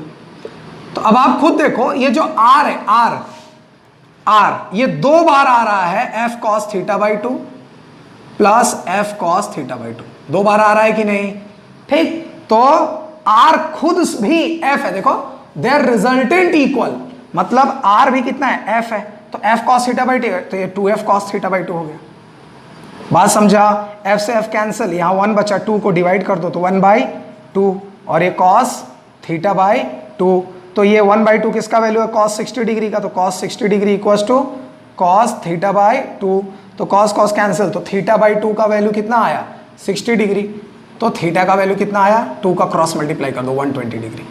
ठीक, तो आप ऐसे भी सॉल्व कर सकते हैं, वैसे भी सॉल्व कर सकते हैं। ठीक, तो 2 ट्रिक हो गया आपको, लेकिन ये ट्रिक ज़्यादातर तब काम करता है जब सब इक्वल हो, मतलब a भी इक्वल हो, b भी इक्वल हो, r भी इक्वल हो। मेरी बात समझ रहे हैं? वेक्टर a भी इक्वल हो, वेक्टर b, वेक्टर r, तीनों इक्वल होंगे, तब आप ये वाला ट्रिक यूज करेंगे, आंसर आएगा 100%। ठीक है, चलिए आगे बढ़ते हैं, और सम देखते हैं, और ट्रिक देखते हैं।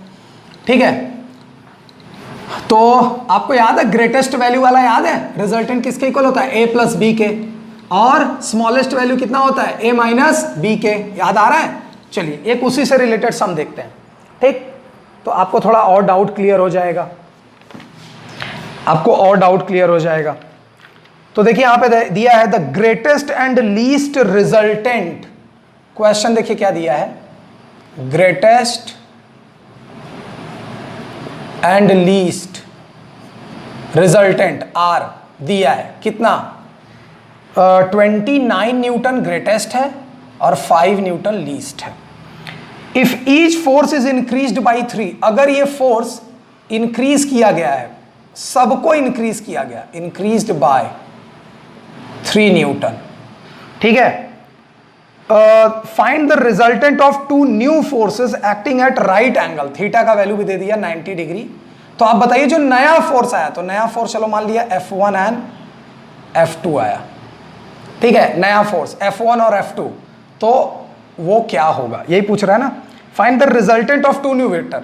तो F1 और F2 जो नया फोर्स आएगा उनका रिजल्टेंट क्या होगा वो पूछ रहा है, तो आपसे R डैश पूछ रहा है, R डैश।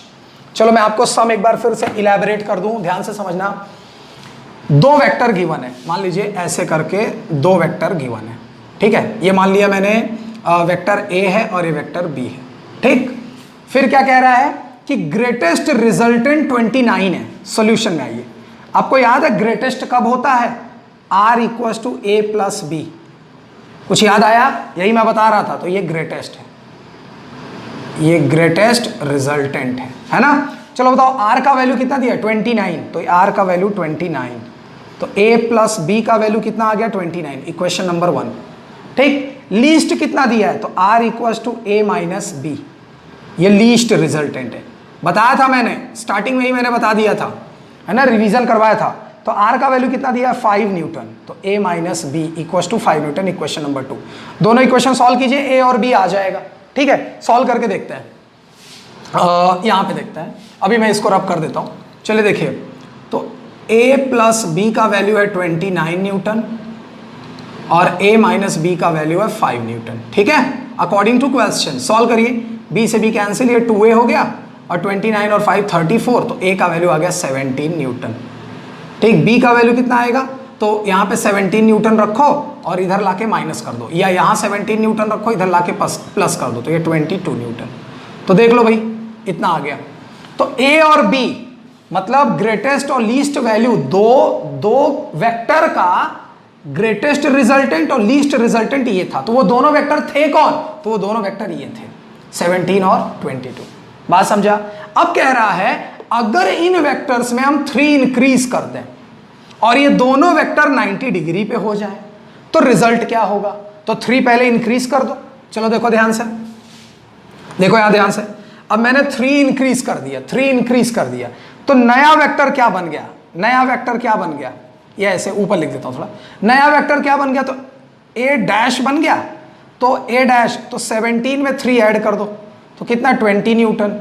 बी डैश नया वेक्टर क्या बन गया, 22 में 3 ऐड कर दो तो कितना हो गया 25 न्यूटन। ठीक, फिर कह रहा है कि ये दोनों वेक्टर 90 डिग्री पे आ गए, तो ये देखो अब ये दो वेक्टर ऐसे हो गए, तो ये वेक्टर ए डैश, ये वेक्टर बी डैश, और ये दोनों किस पे 90 डिग्री पे है।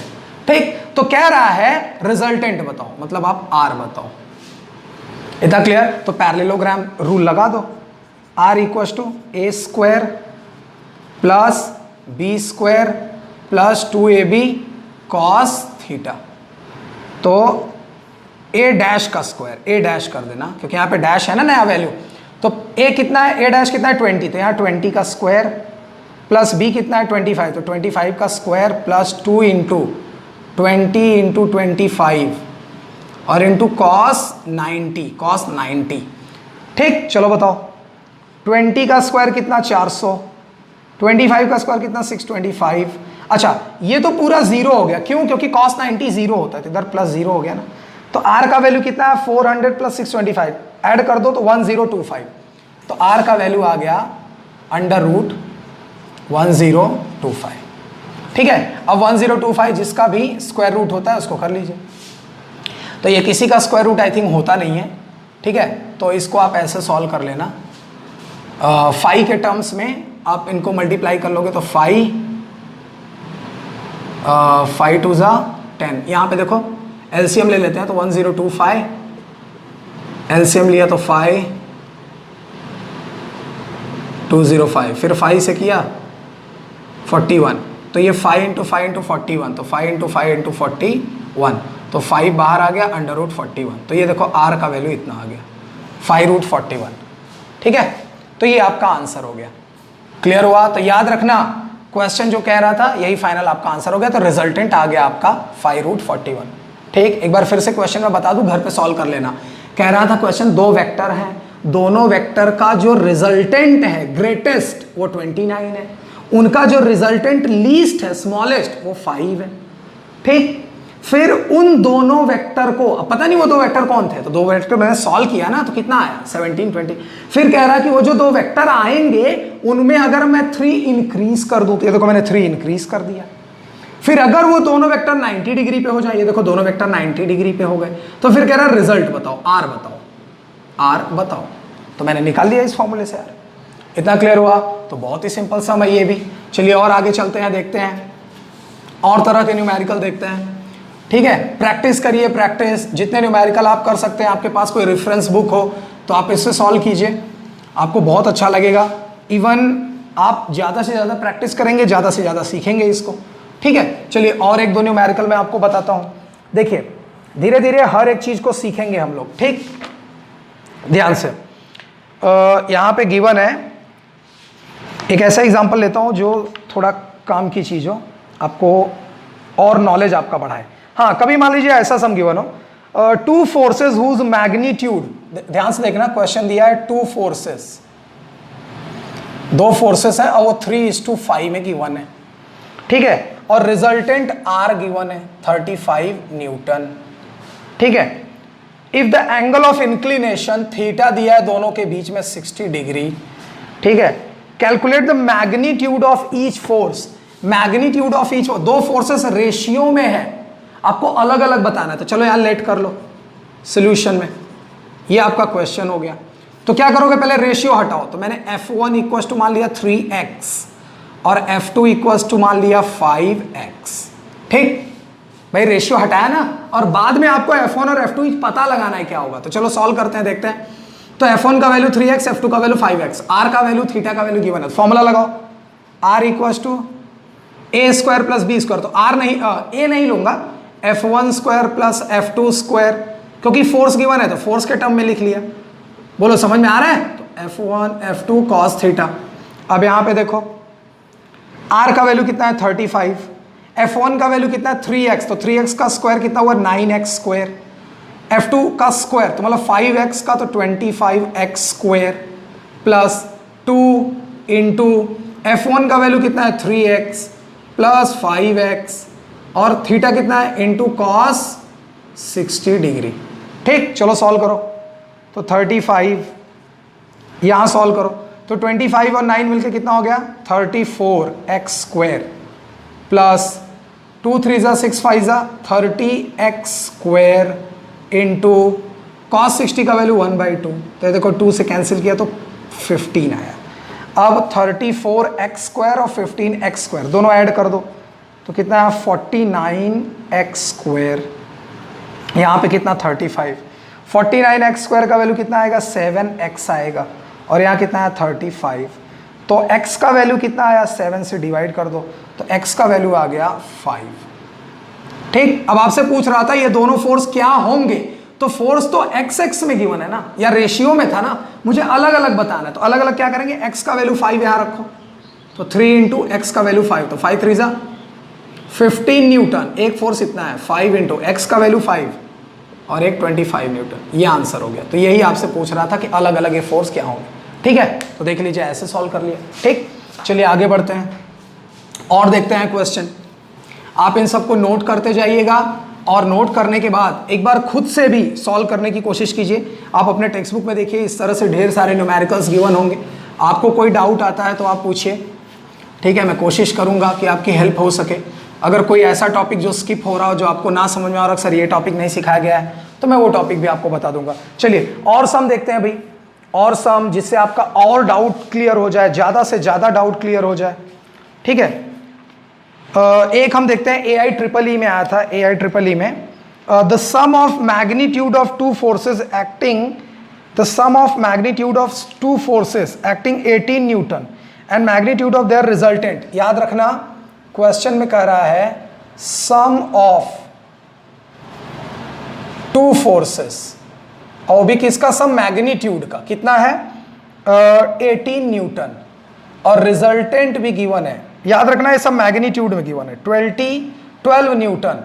और कह रहा है इफ द रिजल्टेंट, मतलब जो रिजल्टेंट है आर मेक्स एन एंगल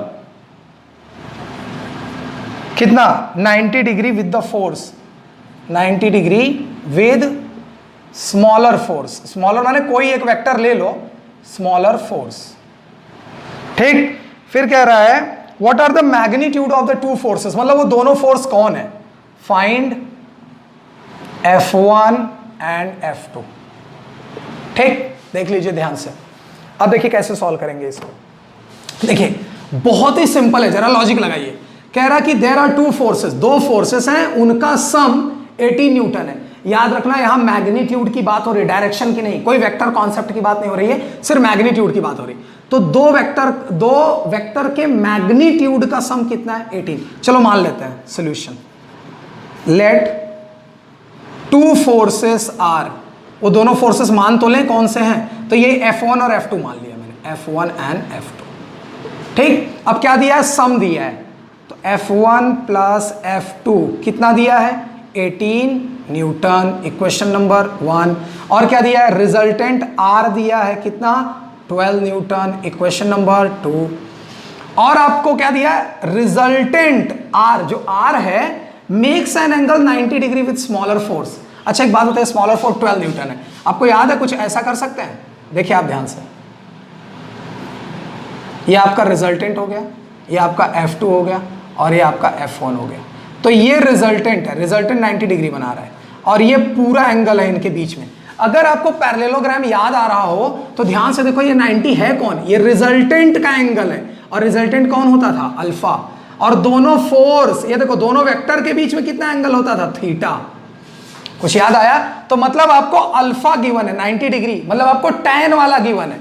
तो ये देखिए यहां पे डायरेक्शन लगा दो, तो tan alpha equal to, formula बताओ, b sine theta upon a plus b cos theta. बोलो कुछ समझ में आया, इतना क्लियर हुआ। अच्छा थीटा तो दिया नहीं है, थीटा तो दिया नहीं है, तो क्या दिया है आपको, अल्फा दिया है, तो यहां अल्फा की जगह रखो। तो tan अल्फा कितना है 90 डिग्री। याद रखना रिजल्टेंट का एंगल अल्फा वाला वो 90 है, ठीक है ना। और b साइन थीटा तो दिया नहीं है, upon a plus b cos theta, ठीक, ऐसे लिख दिया मैंने, ठीक है। अच्छा b और a, b कौन है ध्यान से देखना, a को मैंने मान लिया f1, b को मान लिया f2, तो यहां मैं लिख दूं b कितना है f2, a कितना है f1, यहां b कितना है f2, ठीक है, इसको मान लिया।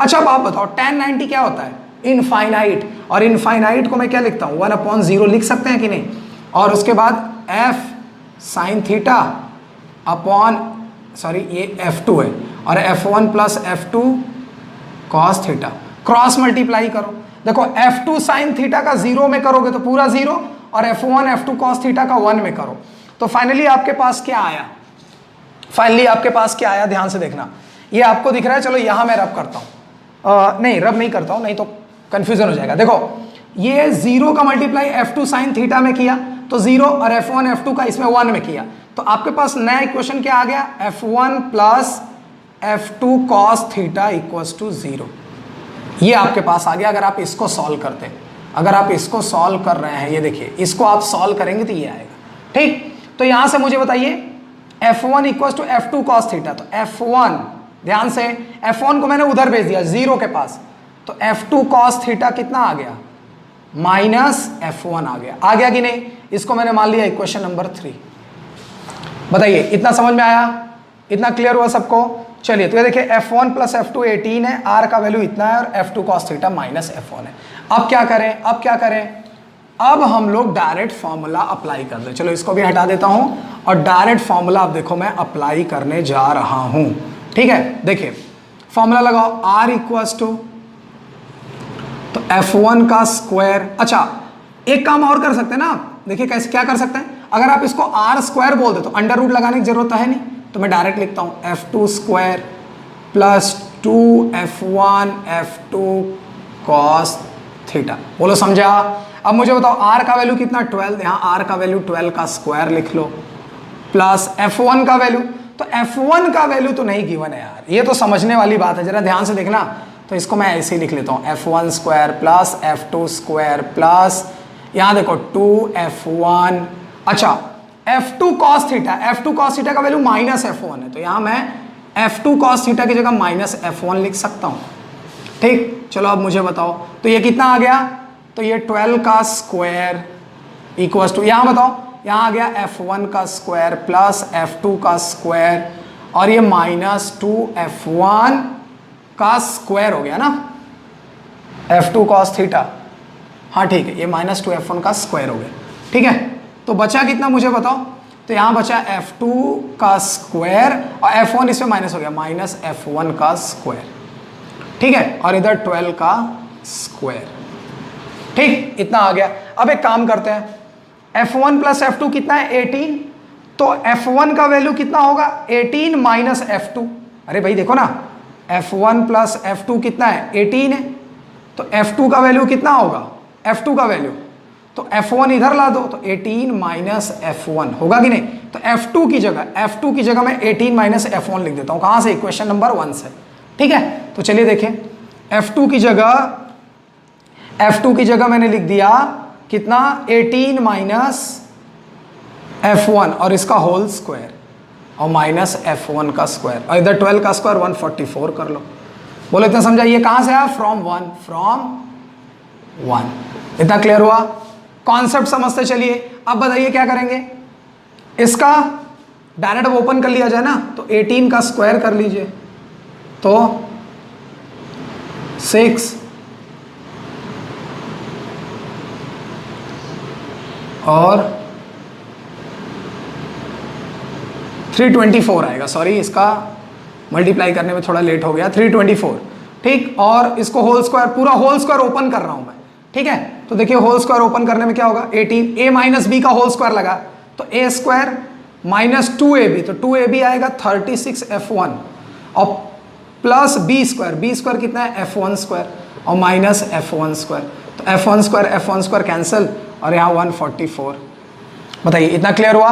अब इस 324 को इधर ला दीजिए, इधर माइनस कर लीजिए, तो 144 minus 324 equals to minus 36f1, ठीक। चलिए बताइए अब क्या करना है, तो तो इसको 324 माइनस कीजिए तो कितना आएगा, 4 से 4 0, 12 से 4 8, 180, और इधर माइनस का 180, और इधर कितना माइनस 36 F1।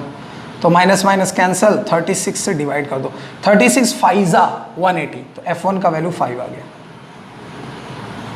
F1 का वैल्यू 5 आ गया। ठीक, F2 का वैल्यू कैसे निकालोगे, तो आपको मालूम है कि F1 प्लस F2 कितना था, 18 था ना, तो F1 का वैल्यू 5 है, तो यहाँ 5 लिख दो, तो प्लस F2 इक्वल्स टू 18, तो F2 इक्वल्स टू 5 उधर चला गया, तो 18 माइनस 5 13 न्यूटन। तो देख सकते हैं 2 आंसर आ गए, तो F1 का वैल्यू 5 न्यूटन और F2 का वैल्यू 13 न्यूटन। ठीक है, तो याद रखना बहुत ही सिंपल सम है। वंस अगेन आप ये सब नोट कर लेना और फिर से ट्राई करना घर पे कैसे सॉल्व करते हैं। चलिए आगे बढ़ते हैं। ठीक है, AIEEE 2002 का ये क्वेश्चन है, देख सकते हैं सम में कोई दम नहीं है, बस आपके कॉन्सेप्ट का एग्जाम हो रहा है कि आपको कितना समझ है कॉन्सेप्ट का। ठीक, तो याद रखना इसने क्या है कि रिजल्टेंट के साथ 90 डिग्री बना रहा है, मतलब आपको tan अल्फा गिवन था, अल्फा गिवन था 90, समझ में आया, तो आपने अल्फा की जगह 90 कर दिया तो tan 90 हो गया। तो ऐसे करके आप सॉल्व कर सकते हैं। एक दो क्वेश्चन जरा और ट्राई कर लेते हैं हम लोग। ठीक है, देखते हैं। अ motor boat is racing towards north, एक मोटर बोट है, देखो अब नॉर्थ साउथ का क्वेश्चन आ गया, इसको भी देख लो। ऐसा क्वेश्चन है, ये नॉर्थ है, ये ईस्ट है, ये साउथ है, ये वेस्ट है। ठीक, फिर कह रहा a motor boat is racing towards north at 25 kilometre, तो 25 किलोमीटर पर आवर से इधर जा रहा है, and water current in the region is 10 kilometre per hour in the direction of 60 degree east of south. ध्यान से देखना, यहां मैं लिख देता हूं पहले, मोटर बोट माने VB, वेलोसिटी ऑफ बोट कितना दिया है 25 किलोमीटर पर आवर -1, और वेलोसिटी ऑफ वाटर गिवन है 10 किलोमीटर पर आवर, वो भी कहां, वो भी गिवन है east of south, east of south. अब आप समझ गए होंगे, ईस्ट ऑफ साउथ मतलब साउथ से ईस्ट की तरफ एंगल बना दो। ठीक है, वो भी कितना 60 डिग्री, तो थीटा का वैल्यू 60 डिग्री गिवन है। ठीक, और क्या पूछ रहा है, find the resultant velocity of the boat, तो आपको रिजल्टेंट चाहिए, रिजल्टेंट माने VR चाहिए। ठीक है, चलो देखो, तो बोट इधर जा रहा है, VB इधर जा रहा है, बोट इधर जा रहा है, लेकिन वाटर जो है 10 किलोमीटर ईस्ट ऑफ साउथ जा रहा है। तो देखो ईस्ट ऑफ साउथ मतलब साउथ से ईस्ट, तो देखो साउथ से ईस्ट कितना डिग्री 60 डिग्री, तो ये आपका ये हो गया V वाटर। अब देखिए आपके पास दो वेक्टर आ गए, कौन कौन, ये आ गया V बोट, तो ये देखो V बोट इधर जा रहा है, ये V बोट हो गया, और इधर कौन जा रहा है, इधर जा रहा है VW मतलब वाटर। ठीक, अब आपसे पूछ रहा है इनका रिजल्ट बताओ, तो यार सीधी सी बात है, ये कितना एंगल था, ये 60 डिग्री था, तो ये कितना बचा 120 ना, तो थीटा कितना बचा 120 डिग्री। ठीक, फॉर्मूला लगा लो, तो यही इनका रिजल्ट हो जाएगा। ऐसे कुछ रिजल्ट आएगा आपका, ऐसे रिजल्ट आएगा, है ना। तो जब रिजल्ट आएगा तो चलो चेक करते हैं कैसे आएगा। तो देखो फॉर्मूला लगा लो, R equals to A square plus B square, है ना। तो A की जगह क्या VA square, sorry boat VB square, फिर B की जगह कितना वाटर, तो वाटर का स्क्वायर प्लस 2 बोट वाटर और कॉस थीटा। ये देखो फॉर्मूला लगा दिया मैंने, और रिजल्टेंट की जगह VR ले सकते हैं। तो VR आपसे पूछ रहा है, VB का वैल्यू, बोट का वैल्यू कितना है 25, तो 20 VB का स्क्वायर मतलब 25 का स्क्वायर, प्लस वाटर का स्क्वायर मतलब 10 का स्क्वायर, प्लस 2 VB का वैल्यू 25, VW का वैल्यू 10, और कॉस ध्यान से ये नहीं लेना है आपको, ये नहीं लेना है, बल्कि ये देखो दो वेक्टर के बीच में ये एंगल है, तो ये तो 60 था, तो इनके बीच में एंगल बचा कितना 120, तो यहां पे लेना है 120। ठीक है, तो अब आप सॉल्व करिए, तो cos 120 का वैल्यू होता है -1/2, तो 25 का स्क्वायर 2 625 100, प्लस ये देखो ये 500 और इंटू माइनस का 1/2, तो 2 से इसको कैंसिल किया 250, लेकिन माइनस भी आया तो माइनस का 250, तो ये देखो कितना है 625 100 725 और माइनस का 250। ठीक, तो VR का वैल्यू आ गया कि नहीं, तो इसको माइनस कर लो, कितना आया 5 475, ठीक। इसका अंडर रूट निकाल लो, वही किलोमीटर पर आवर, वही आंसर हो जाएगा, ठीक है। इतना समझ में आया। अब आपको एंगल चाहिए, क्या चाहिए, एंगल चाहिए। तो देखिए एंगल कैसे निकालेंगे, इतना समझ में आया। तो देखिए एंगल कैसे निकालेंगे, एंगल आपको याद है, ये देखिए ये रिजल्ट है ना, तो रिजल्ट का ये एंगल अल्फा लेंगे, एक ही एंगल लेंगे ना किसी के साथ, तो ये अल्फा, तो tan अल्फा लगा दो, फटाफट वैल्यू आ जाएगा। चलो यहाँ बता देता हूँ, इसको हटा के बताता हूँ। देखो tan अल्फा लगाओ, रिजल्टेंट चाहिए ना, तो रिजल्टेंट मतलब tan अल्फा का ही डायरेक्शन चाहिए ना आपको। तो tan अल्फा कितना होता है, b sin theta upon a plus b cos theta होता है। अब आप समझ लो कौन क्या है, ठीक। तो b क्या है, b को मैंने मान लिया था VW माना था, तो VW हो गया, ठीक, यही माना था ना, नहीं VW को चलो हमने A मान लिया था और इसको मैंने B मान लिया। तो ये जो है ना, ये 25 यहाँ लिखो और 10 यहाँ लिखो, ठीक है। वैल्यू के ऊपर डिपेंड करता है कि आपने किसको कहाँ पे लिया था। और VB पहले VW लिखो, यहाँ VW पहले लिखो और फिर VB लिखो, ठीक है, AB ऐसा करके। याद रखना मैंने इसको A माना है वाटर को, और इसको मैंने B माना है, ठीक है।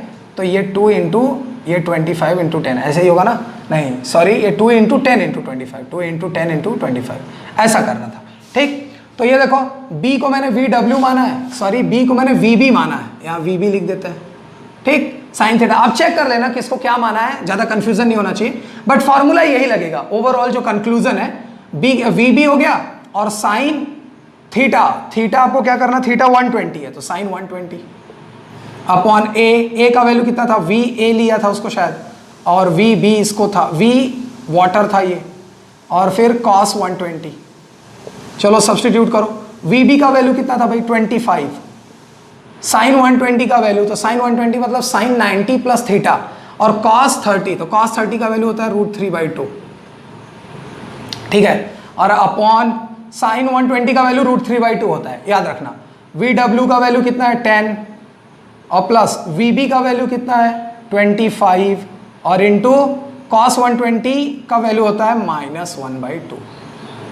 बस हो गया, इसी को सॉल्व करो, आपका आंसर हो गया, ठीक है। तो ट्राई कर लेना, मैंने आपको सम बता ही दिया है, आप खुद से ट्राई करना। तो यहाँ से वो कैंसिल किया तो ये कितना आया 25 √3/2 अपॉन 10 - 25/2, ये आ गया। अब इसको अगर सॉल्व करना है तो 10 2 = 20 और माइनस का 5/2, तो 25 √3/2 अपॉन 2 10 = 20 माइनस, तो -5/2, 2 से 2 कैंसल, 5 5 तो -5√3। तो ये आपका आ गया tan अल्फा, ठीक है। तो अल्फा का वैल्यू कितना आ गया अल्फा का वैल्यू आ गया -tan इनवर्स, माइनस को बाहर रख दीजिए, और 5√3, ये आंसर हो गया आपका, ठीक। तो कैलकुलेशन ऐसे ही होता है, आप देख सकते हैं कितना सिंपल है ये सब निकालना। बट इसीलिए मैंने आपको सबसे पहले लेवल 1 और लेवल 2 की चीज़ें सिखाई जो सबसे सिंपल थी, फिर एक एक स्टेप में थोड़ा आगे बढ़ता गया। इनमें ए बी किसको लेना है वो आप डिसाइड कर लीजिएगा, बिल्कुल कंफ्यूजन मत लीजिएगा। ए बी मैंने जो अपनी तरफ से माना वो मैंने लिया, आप जो मानना चाहते हो वो आपकी मर्जी है, आप ए चाहे इसको ले लीजिए चाहे इसको ले लीजिए, ठीक है। तो बेटा ये आपके ऊपर है, बाकी लॉजिक में जो फॉर्मूला था उसमें 1% की कमी नहीं है, 1% की कमी नहीं है, याद रखना, ठीक है। चलिए एक और सम देखते हैं, ध्यान से एक्सरसाइज में देखते हैं। एक्सरसाइज में एक सम दिया है कि a particle is acted upon bye 4 forces simultaneously. यहाँ पे एक बॉडी है बेटा, चलो मान लो एक बॉडी है और इस पे फोर्स लग रहा है बेटा, ध्यान से देखना, 30 न्यूटन ड्यू ईस्ट, 30 न्यूटन इधर लग रहा है, ठीक। फिर पूछ रहा है 20 Newton due north, 20 Newton north में लग रहा है, ठीक है। फिर क्या लग रहा है, वेस्ट में कितना लग रहा है, वेस्ट में 50 न्यूटन, ठीक है। और साउथ में कितना लग रहा है, साउथ में 40 न्यूटन। कह रहा है रिजल्टेंट बताओ, कह रहा है बेटा रिजल्टेंट बताओ, इसका रिजल्टेंट बताओ, आप बताओ। इधर नीचे साउथ में आप 40 न्यूटन से खींच रहे हो तो ये 20 वाला इधर ही भाग के आएगा, और 50 न्यूटन से इधर खींच रहे हो तो 30 न्यूटन कैंसिल हो जाएगा। तो एक बात बताओ, 50 और 30 में ज्यादा कितना? इसका ज्यादा है ना, तो ये कितना ज्यादा है? 20। किधर? तो 20 इधर ही आएगा ना। तो ये देखो 20 न्यूटन इधर आ गया वेस्ट की तरफ, ठीक। और 40 न्यूटन इधर है, 20 इधर, तो 40 वाला ज्यादा है ना। तो 40 वाला कितना ज्यादा है? 20 न्यूटन। तो इसका मतलब ये हुआ कि इस तरफ 20 न्यूटन ज्यादा ताकत लग रही है, इस तरफ 20 न्यूटन ज्यादा ताकत लग रही है। तो ये देखो ऐसा डायग्राम बन गया। अब इनका रिजल्ट बना लो। तो ये हो गया रिजल्ट। रिजल्ट चाहे आप एंगल यहां से ले लो बेटा, चाहे यहां से ले लो, डजंट मैटर, आपकी मर्जी। तो मैं यहां से ले लेता हूं, ठीक है। और इसको अल्फा ले सकता हूं। अब रिजल्ट आप समझ गए कैसे करना है, ठीक है। तो रिजल्ट आर हो गया। क्लियर हुआ? तो आप खुद देखो, ये परपेंडिकुलर है। एक बात याद रखना, जब परपेंडिकुलर हो, परपेंडिकुलर, ये तो रिजल्ट अल्फा है ना, बाकी ये कितना है? थीटा कितना है? 90 डिग्री है ना। थीटा कितना है? 90 डिग्री। तो अगर आप रिजल्ट लगाओगे तो आर का value A square plus B square plus 2ab cos theta, 2ab cos theta. तो a का वैल्यू कितना? 20, तो 20 का स्क्वायर। b का वैल्यू कितना? 20, 20 का स्क्वायर प्लस 2 इंटू a का वैल्यू 20, b का वैल्यू 20 और इंटू cos 90। थीटा का वैल्यू 90 है ना भाई, ये इधर 20 इधर 20, तो ये पूरा 90 पे है ना थीटा। और ये रिजल्ट का अल्फा है ना, तो रिजल्ट का अल्फा थोड़ी वहां है, यहाँ थीटा है। तो थीटा 90 है, आपको मालूम है cos 90 0 होता है। तो ये पूरा कैंसिल हो गया। तो बचा कितना? 20 का स्क्वायर, 20 का स्क्वायर मतलब 400, 400, 800। बात समझ में आया? इसको सॉल्व करोगे तो आएगा 20√2। तो आर का वैल्यू इतना न्यूटन आ गया। यही आंसर है आपका, ठीक। आपको डायरेक्शन पता करना है तो डायरेक्शन के लिए tan का फॉर्मूला लगा दो, tan अल्फा इक्वल्स टू, ठीक है। ए देखो, जिधर अल्फा लिया उसको मैंने ए ले लिया और इसको मैंने बी ले लिया। ध्यान से देखना। तो tan अल्फा इक्वल्स टू क्या होता है बताओ? बी साइन थीटा होता है कि नहीं, upon A plus B cos theta. तो चलो बताओ, b का वैल्यू कितना? 20, साइन थीटा कितना? 90 डिग्री, अपॉन a का वैल्यू कितना? 20, b का कितना? 20 और cos 90 डिग्री। तो cos 90 डिग्री तो 0 होता है, तो ये पूरा कैंसिल हो गया। ये 20 से 20 कैंसिल हो गया और साइन 90 का वैल्यू 1 होता है। तो tan अल्फा का वैल्यू कितना आया? 1। तो अल्फा का वैल्यू 1 किसका हो? 45 डिग्री का होता है। तो अल्फा का वैल्यू 45 डिग्री। तो ये देखो, अगर आप ध्यान से देखो तो अगर 20 ऐसे जा रहा है, ये ऐसे जा रहा है, ये भी 20 न्यूटन, ये भी 20 न्यूटन, तो ऐसे बीचों बीच जाएगा ना ये, तो ये फिर एंगल कितना होगा? ये भी 45 होगा, ये भी 45 होगा। बात समझा? तो इस तरह से भी आप सॉल्व कर सकते हैं। देखिए कितना सिंपल था। अच्छा, एक बात याद रखिएगा, अब मैं आपको एक इतनी मैथ सीखने के बाद, इतनी मैथ सीखने के बाद आपको एक और चीज जो मैं बताना चाहता हूं वो ये है, ध्यान से देखना। अगर कभी ऐसा गिवन हो कि दो वेक्टर हैं और परपेंडिकुलर गिवन है, ऐसे परपेंडिकुलर, मान लो ये 20 है, ये 30 है, ठीक। और फिर आपसे कहता है इसका रिजल्ट बताओ। तो यार ये दोनों परपेंडिकुलर है, तो डायरेक्ट पाइथागोरस लगा दो। रिजल्ट क्या होगा? Direct Pythagoras. तो 20 का स्क्वायर प्लस 30 का स्क्वायर। आपको याद है जब ये 90 होते थे तो इधर cos वाला 90 होता था, 0 हो जाता था ना। तो इसीलिए आप डायरेक्ट ऐसे लगा दो, a square plus B square. तो अब डायरेक्ट सॉल्व कर लो, आंसर आ जाएगा। ऐसे ही आपने ये 20 न्यूटन और 20 न्यूटन वाला किया, तो ये 20 न्यूटन है, 20 न्यूटन है। देखो ये परपेंडिकुलर में है और आपका रिजल्ट r चाहिए, तो r का वैल्यू क्या करेंगे? डायरेक्ट सॉल्व करिए ना, 20 का स्क्वायर प्लस 20 का स्क्वायर, ठीक है। तो ये देखो 400 प्लस 400 800, 800 और फिर वापस वही 20√2 आया कि नहीं। और आपको डायरेक्शन चाहिए tan, तो ये देखो ये अल्फा है, तो आप क्या करो? ऐसे सामने ऐसे बना लो। तो अगर ये 20 है तो ये भी तो 20 होगा, तो ये 20 और ये 30 अगर मान लो, तो tan अल्फा कितना होगा? तो tan अल्फा होगा 20/30, मतलब परपेंडिकुलर अपॉन बेस। अगर 20/20 लिया है, ये अल्फा है, ठीक। तो ये देखो ध्यान से, इसको ऐसे बना लो। तो अगर ये 20 है तो ये कितना होगा? ये भी तो 20 है और ये 20 है, ये अल्फा है, अल्फा। तो tan alpha equals to perpendicular upon base. तो tan अल्फा इक्वल्स टू यहाँ 20/20, तो कैंसिल हो गया, 1 आ गया। तो फिर अल्फा का वैल्यू 45 डिग्री आ गया, ठीक है। तो आप डायरेक्ट ऐसे भी सॉल्व कर सकते हैं। आपके प्रैक्टिस के ऊपर है, आपके प्रैक्टिस के ऊपर है कैसे आपको करना है। चलिए एक दो न्यूमेरिकल जरा और देखते हैं हम लोग, ठीक। खूब प्रैक्टिस कर लीजिए जिससे कि सारे तरीके आपको आ जाएं। चलिए एक दो न्यूमेरिकल मैं और बता देता हूं आपको, ध्यान से देखना। कह रहा है कि the resultant vector of p and q is r। ध्यान से देखना, p vector and q vector, दो वेक्टर हैं, ठीक। और इनका रिजल्टेंट जो है वो वेक्टर r है, वो वेक्टर आर है, ठीक है। फिर कह रहा है कि on reversing the direction of Q, on reversing, reverse कर दिया, on reversing the direction of Q, on reversing the direction of Q, resultant become S, ठीक है। Then prove that R square plus S square equals to 2p square plus Q square, ये हो गया, ठीक है। तो देखिए कैसे प्रूफ करेंगे आप इसको, फटाफट देखिए यहां सोल्यूशन में। एक बात बताइए, जब रिजल्टेंट r था तो फॉर्मूला लगाइए r इक्वल्स टू, या डायरेक्ट r स्क्वायर करिए, तो r square equals to p square plus q square plus 2pq cos theta, होगा कि नहीं? मतलब ध्यान से देखना, ये p है, ये q है, ठीक। तो ये कितना है? थीटा। अब आपने q को उल्टा कर दिया, q इधर चला आया, q इधर चला आया, तो ये कितना एंगल बना? अरे यार, तो ये 180 माइनस क्या बना? थीटा बना कि नहीं? तो अब जब आपने q उल्टा कर दिया तो रिजल्ट कितना हो गया? s। तो s स्क्वायर, अब r की जगह s, और फिर से वही p square plus q square plus 2pq, और cos थीटा की जगह कितना? 180 माइनस थीटा। क्यों? क्योंकि आपने उल्टा कर दिया था ना। अब बताओ, तो p square plus q square minus cos 180 minus theta minus cos theta, तो ये माइनस का 2pq हो जाएगा और cos थीटा, इतना समझा। और यहाँ s स्क्वायर, ये इक्वेशन नंबर 1 और ये इक्वेशन नंबर 2, ठीक है। चलो अब दोनों को ऐड करो, ये दोनों को ऐड करो, तो देखो r स्क्वायर एस स्क्वायर दोनों ऐड हो गया, r स्क्वायर एस स्क्वायर दोनों ऐड हो गया, और यहाँ देखो ये माइनस का ये प्लस का कैंसिल हो गया, और p स्क्वायर 2 बार है तो 2p स्क्वायर, और q स्क्वायर 2 बार है तो 2q स्क्वायर, है ना। 2 कॉमन ले लो, तो देखो यही तो प्रूफ करना था, है कि नहीं? तो देख लीजिए, ये भी सिंपल लॉजिक है। इतना क्लियर हुआ? और एग्जांपल ट्राई कर लीजिए, इसको नोट कर लीजिएगा अच्छे से। क्वेश्चन मैंने लिख दिया, P और Q का रिजल्ट R था, फिर मैंने Q को उल्टा कर दिया, Q को उल्टा कर दिया तो रिजल्ट S हो गया। तो ये प्रूफ करना था, ठीक, यही प्रूफ करना था, प्रूफ, ठीक है। तो हमने क्या किया, पहले इसको सॉल्व किया, R स्क्वायर ये होता है, फिर मैंने Q को जब उल्टा किया तो देखो पहले P Q ऊपर थे तो ये थीटा था, जब Q मैंने उल्टा कर दिया तो ये एंगल कितना बना? 180 माइनस थीटा ना।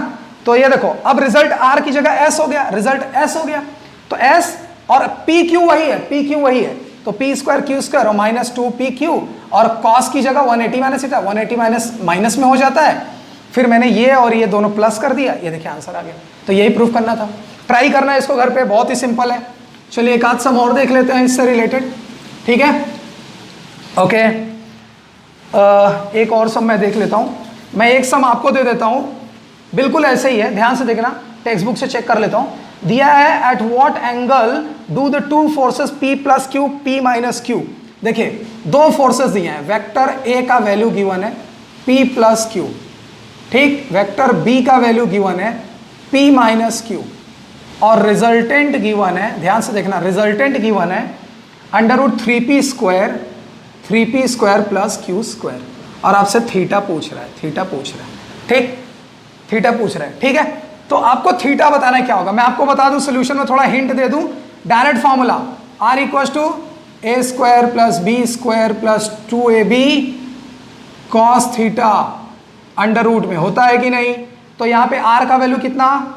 Under root 3p square plus Q square equals to a का वैल्यू कितना? तो a की जगह p प्लस Q का होल स्क्वायर, देखिए थोड़ा सा बढ़ा जा रहा है, p माइनस Q का होल स्क्वायर प्लस 2, a का value p plus Q, b का वैल्यू p माइनस Q, और cos थीटा आपको चाहिए, ठीक, बात समझ रहा है? अब जरा ध्यान से देखो, दोनों साइड क्या है, दोनों साइड ये स्क्वायर रूट है ना, तो स्क्वायरिंग ऑन बोथ साइड, दोनों साइड स्क्वायरिंग कर दो, स्क्वायरिंग कर दोगे तो यहाँ पे स्क्वायर हट जाएगा, तो 3p square equals to Q square, ठीक। यहाँ क्या बचेगा? p प्लस Q का whole square plus p minus Q का whole square plus 2p plus Q p minus Q मिलके क्या हो गया? p square minus Q square, identity होती है कि नहीं, और इनटू cos थीटा। अब इतना मैंने आपको दे दिया, इसको सॉल्व करिएगा, p स्क्वायर, इसको ओपन करिए, 2pq प्लस Q स्क्वायर, चलिए इसको सॉल्व करिए p माइनस Q को, तो p square minus 2pq plus Q square ठीक है, और इसको ऐसे ही लिखिए अभी, तो 2p² माइनस q² और इधर cos थीटा। ठीक है, अब देखिए यहाँ पे 2pq और ये कैंसिल, और इधर कितना है 3p² प्लस q²। ठीक, तो ये देखिए एक q² से ये एक q² कैंसिल। ठीक है, p² दो बार है, और सॉल्व करिए तो ये कितना आएगा, इधर 3p² आएगा, इधर 2p², ये p² 2p², और ये प्लस का q² और प्लस 2 और ब्रैकेट में p² minus q² cos theta. देखिए काफी हद तक मैंने पहुंचा दिया है ना। अब आप क्या करेंगे, ये 2p² को इधर माइनस कर दो, तो 3p में 2p गया तो एक p² बचेगा, और इधर क्या बचा q² प्लस 2 का मल्टीप्लाई कर दो, 2p² माइनस 2q² है ना, और cos थीटा। मेरी बात समझ में आ रही है। फिर आप क्या करेंगे, इधर से 2p² है ना, तो 2p² को इधर बुला लीजिए, तो ये 2p इधर आएगा तो माइनस का p² बचेगा। ठीक है, तो माइनस का p² और इधर q² और माइनस का 2q² और cos थीटा। ठीक, अब इसके आगे आप सॉल्व करके देख लीजिएगा। ठीक है, और एक बार इसको फिर से चेक करिएगा। मुझे लग रहा है कि ये भी कैंसिल होना चाहिए था, p कैंसिल होना चाहिए था, लेकिन आई थिंक कैंसिल नहीं, p कैंसिल नहीं होगा, बराबर है। q कैंसिल होगा क्या, q भी कैंसिल नहीं होगा, q भी बराबर है। तो फिर भी आप एक बार चेक कर लीजिएगा। ठीक है, मैं क्वेश्चन देख लेता हूँ, यही क्वेश्चन है कि नहीं। तो क्वेश्चन है p + q p - q, हाँ बराबर है, क्वेश्चन यही है। और √3p² q² √3p यही है।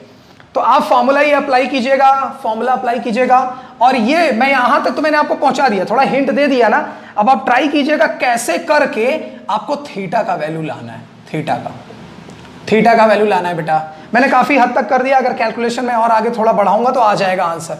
ठीक है, तो यहां मैं चाहता हूं कि आप खुद से सॉल्व करके देखो। पहले आप खुद से सॉल्व करो, तो पहले आप खुद से चेक करके देखो कि थीटा cos थीटा का वैल्यू कितना आता है। क्लियर हुआ? मुझे लग रहा है कि कहीं मैंने 1-2 स्टेप इधर उधर कर दिया है, अदरवाइज आंसर आने में बिल्कुल कोई टाइम नहीं लगेगा, तुरंत आंसर आएगा। ठीक है, तो आप चेक करिएगा। ये क्वेश्चन मैं आपके लिए छोड़ता हूं, थीटा का वैल्यू आप मुझे बताइएगा कितना आया सॉल्व करने पे। ठीक, तो इसको सॉल्व कीजिएगा, नहीं तो आगे जो नेक्स्ट वाला वीडियो है मैं उसमें आपको इसको सॉल्व करके वापस से दिखा दूंगा कितना आया था। ठीक, मैंने आपको हिंट दे दिया है, यहां तक मैंने पहुंचा दिया कैसे कैसे क्या सब्स्टिट्यूशन करना है। बाकी मैं वेट करूंगा कि आप थीटा क्या निकालते हैं। इतना क्लियर हुआ? ट्राई कीजिएगा, नहीं आएगा बेटा तो मैं 100% इसको बताऊंगा आपके लिए। क्लियर? चलिए, एक ये सम हो गया, और तो ये सम आपको ट्राई करना है, याद रहे ये सम है, नोट कर लीजिएगा। थीटा का वैल्यू आप मुझे सॉल्व करके बताइएगा कितना आ रहा है। ठीक, चलिए सम में 1 मिनट में वापस सम देख लूं जिससे आपको गलती ना हो कहीं पे। तो p + q p - q बराबर है, 2 वेक्टर हो गए और रिजल्टेंट इतना है। ठीक है, आपको एंगल चाहिए, एंगल निकाल लीजिएगा। ठीक, अच्छा एक और सम दे देता हूं, फाइंड द एंगल बिटवीन, ये पहला सम हो गया। दूसरा सम देखो, find angle between two forces P and Q, मतलब 2 वेक्टर है P एंड Q, इनके बीच का एंगल निकालो। If resultant of the vector is given by, अगर रिजल्टेंट आपको गिवन है, if resultant is r² equals to, if resultant is r² equals to p² plus q²। फिर से मैं बता देता हूं, ये बहुत ही सिंपल सम है, और तो कोई सम नहीं दिख रहा है मेरे को। आपको सब आएगा, जितना मैं एक्सरसाइज में सम देख पा रहा हूं आपको सब आ जाएगा। ये 2 सम आप सॉल्व करना बेटा, इसको भी। ठीक, इसमें भी वही सेम हिंट बता देता हूं। r का फॉर्मूला आप लगा लेना, √, यहाँ पे a भी तो है नहीं, p है, तो p² प्लस q² और प्लस 2pq cos थीटा। ठीक, फिर से r², तो देखो ये स्क्वायरिंग ऑन बोथ साइड करोगे, या एक काम करना p² प्लस q² की जगह r² लिख सकते हो यहाँ पे। तो वैसे भी सॉल्व करके आप चेक कर लेना, ठीक। तो एक बार आप इनको न्यूमेरिकल्स को चेक करके देखना। मैं ये दोनों न्यूमेरिकल मैं आपको अगले वाले लेक्चर में मैं खुद से सॉल्व करके भी दिखा दूंगा, बट मैं वेट कर रहा हूं कि आप इसको सॉल्व करते हैं कि नहीं, ठीक है। तो दोनों न्यूमेरिकल वंस अगेन मुझे याद रहेगा, ये दोनों न्यूमेरिकल नेक्स्ट लेक्चर में मैं सॉल्व करके दूंगा, लेकिन अभी मैं आपके लिए वेट कर रहा हूं कि आप इन दोनों सम को सॉल्व करके, ये मैंने थोड़ा सॉल्व करके फॉर्मूला दे दिया है, फॉर्मूले में वैल्यू रखना था, ठीक। आप सब्स्टिट्यूट करके देखिए कैसे क्या करना है। वंस अगेन एक बार मैं क्वेश्चन देख लूं, गलत ना हो, नहीं गड़बड़ हो जाएगा। Find the angle between two forces P and Q, ठीक है, P and Q if resultant is given by R square equals to P square. हाँ ठीक है, तो एक ये क्वेश्चन, एक ये क्वेश्चन, ठीक है। इसमें आपको थीटा चाहिए और इसमें भी आपको थीटा चाहिए, ठीक है। तो दोनों सम सॉल्व करिएगा। आज के लिए बस इतना ही, बाकी नेक्स्ट डे। जय हिंद।